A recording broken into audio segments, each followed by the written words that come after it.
There's a strange corner of life no one warns you about. The moment you finally reach what you wanted and realize, in the instant you hold it, that it was lighter than expected. Not disappointing, just hollow in a way you can't blame anyone for. This year gave you that lesson with an almost professional clarity.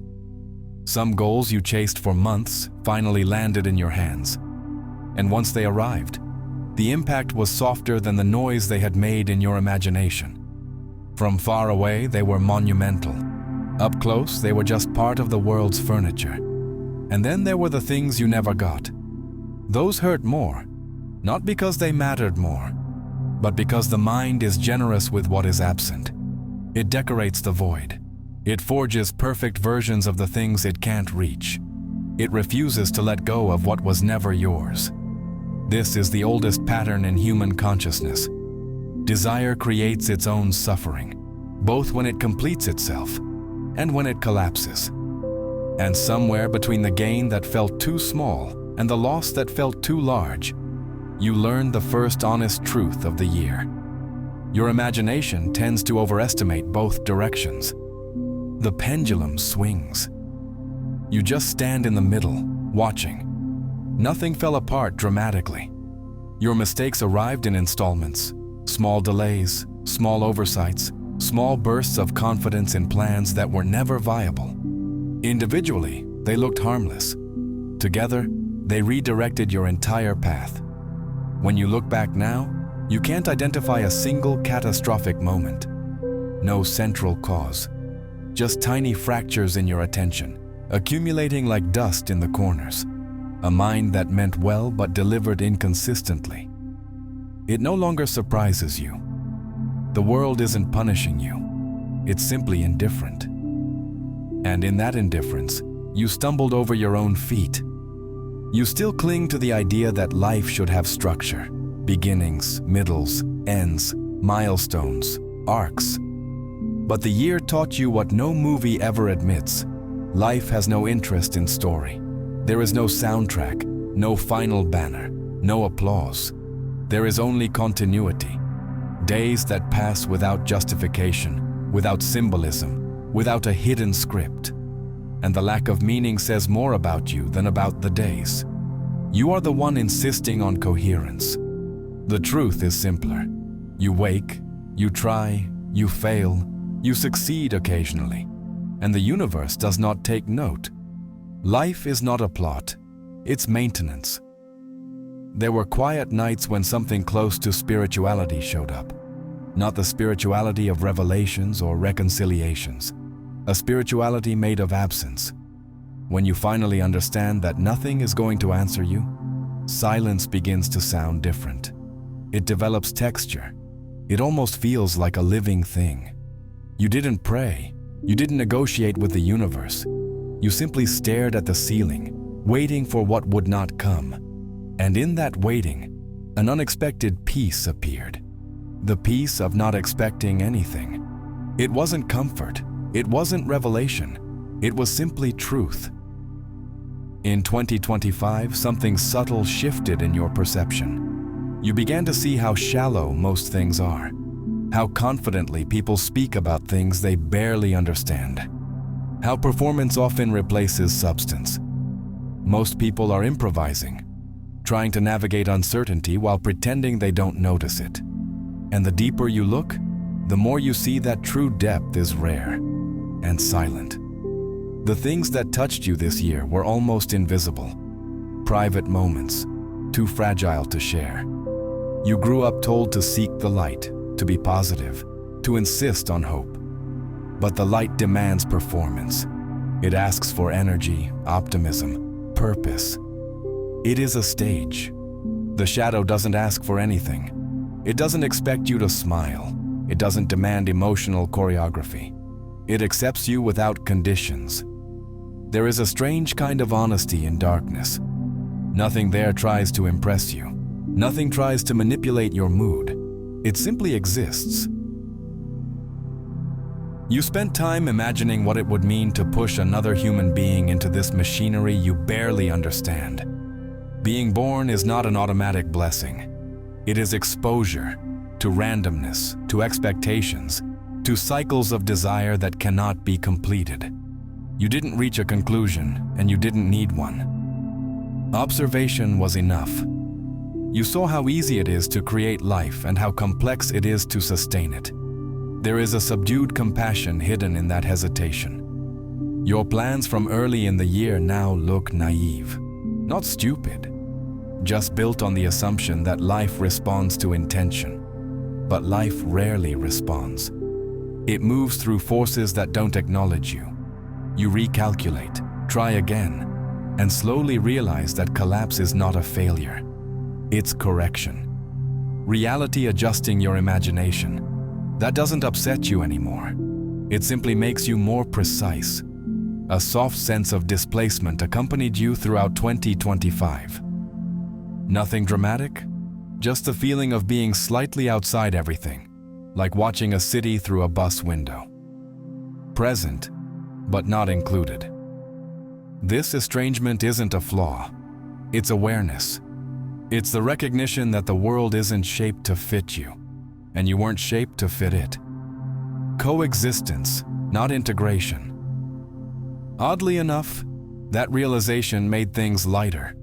Now, with the year wrapping itself up, you see there was no moral, no grand conclusion, no revelation. There were days, some heavy, some shaping you, some meaningless. You learned less from your victories and more from the leftovers, from what remained after your imagination stopped decorating the world. Clarity doesn't comfort, but it guides. And sometimes that's enough. At the end of 2025, when you gather the fragments of the year, you realize they form not a story, but a catalog of losses you avoided looking at while you had the chance. Some were material, objects that broke, opportunities that didn't return, money that didn't behave as your fantasies predicted. Small losses to outsiders, but deep enough to scratch your sense of stability. Others were human, people who drifted away, relationships worn down by silence, connections revealed as temporary arrangements. When you trace the absences, you see that pieces of you dissolved with them, yet the world continued without noticing. This always surprises you, life's talent for continuing when you pause.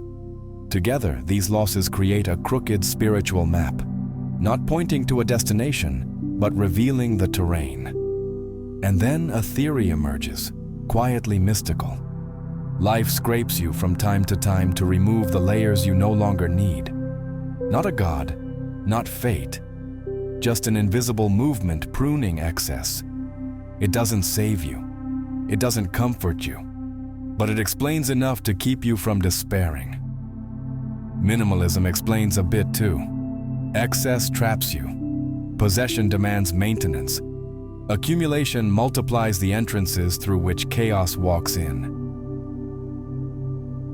Most of your pain this year came from carrying too many things, physical, emotional, conceptual, and mistaking weight for importance. Minimalism doesn't bring order. It just reduces the number of places where disorder hides. Camus would nod. There is no secret meaning. You invent it, and the universe neither confirms nor denies.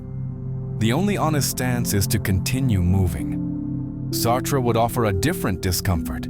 You are radically free and therefore responsible, even when direction is unclear. Freedom weighs more than failure. Buddha would be gentler. Desire creates suffering by design.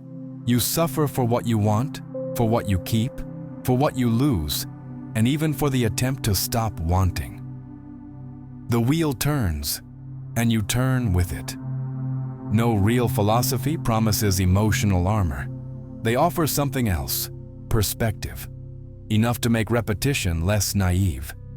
And here comes the part people avoid saying aloud. There's a good chance all of this will happen again in 2026. Not as punishment, not as a cosmic lesson, but because you are human, forgetful, hopeful, inconsistent, sabotaging yourself, repairing yourself, losing your way, finding your way, looping again. Repetition isn't a flaw. It's part of the species. Maybe 2026 will bring familiar mistakes in new shapes. Maybe victories that leave you strangely hollow. Maybe subtle losses. Maybe gains that don't transform anything. There's no way to predict. But there is a small, real possibility that something changes. Not in the world, but in how you read the world. And that is enough. If there's a mystical solution worth keeping, it's this. Reduce. Observe. Let things move without confusing movement with identity. Carry less, desire less, expect less, breathe more. Stay lucid enough to know everything might fail again, and steady enough to continue anyway. In the end, life may be nothing more than this. A succession of returning cycles, where once in a while, with enough clarity, you manage to pass through the same circle with slightly more awareness than before. Some videos arrive na hora certa. Others arrive quando você não pediu. And then there are videos like this one, the kind that appear exactly when something inside you has been quiet for too long. Maybe it's not the algorithm that's broken. Maybe it's the part of you that's been carrying the year on its back, pretending it wasn't too heavy. You know that feeling that creeps in when you look around and everything seems normal. But you know you're not. That strange gap between who you hope to be and who you manage to be? Yeah, that one. Most people hide it. Most timelines bury it under highlights and filters. But it's still there. A whisper behind the noise. A truth that refuses to stay still. The truth that you've been trying, even when no one saw it. That you've been holding yourself together on days that didn't offer anything back. That you've grown in ways only you could notice. And if this video reached you, maybe it's because you needed someone, even a stranger behind a screen, to acknowledge that. Maybe the algorithm didn't fail at all. Maybe it finally got something right. Because here, in this small corner of the internet, you don't have to pretend. You don't have to shine. You don't need a script or a plan or a perfectly optimized life. You just need to show up. And you did. That alone already supports this channel more than you can imagine. Watching, liking, sharing, these simple things keep this space alive. They tell the algorithm, this matters to someone. And sometimes that someone is exactly who needed it. But if you ever feel like doing a little more, and only if it makes sense for you, becoming a channel member opens a door to a closer, quieter community. A space with extra content, early access, and conversations that don't get swallowed by the noise. It's a way of saying, I'm part of this. A small badge that reminds you you're not just passing through. You belong here. And if one day you feel moved to send a super thanks, know that it's never expected, never required.